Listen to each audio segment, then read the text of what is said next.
Hey everybody, Pete Blank here for this week's edition of Pete's Points on a lonely and deserted stretch of beach here in the Bahamas. And I was taking a look as I was out in the water waiting this morning during this calm, peaceful time, and I saw this lone palm. It was a palm tree kind of over my shoulder all by itself, and my wife said, well, that's why this is kind of called Lone Palm Beach. There's just one palm tree out there sort of by itself.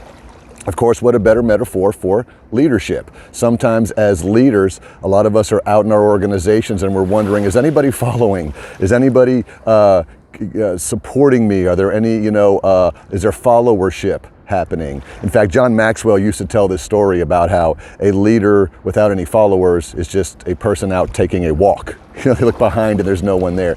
And when I was out in the ocean this morning cooling off because it was so hot, I looked behind and I thought, well, look at all these other palm trees.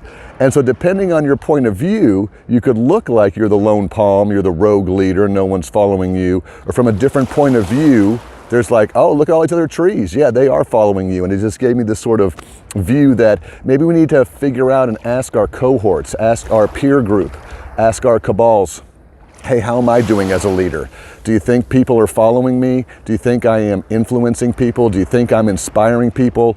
Or do you think I'm just the lone palm that's out there? Again, the administrative tasks and the things you have to do as a leader are important, but inspiring and motivating and engaging others to follow you is even more important. So if you think you're a lone palm, check with your peer group and they'll hopefully give you open and honest feedback to see if you're flying by yourself or if you've got a bunch of other palm trees following you. We'll have a lot more from Atlantis in the Bahamas. We'll see you next time on Pete's Points.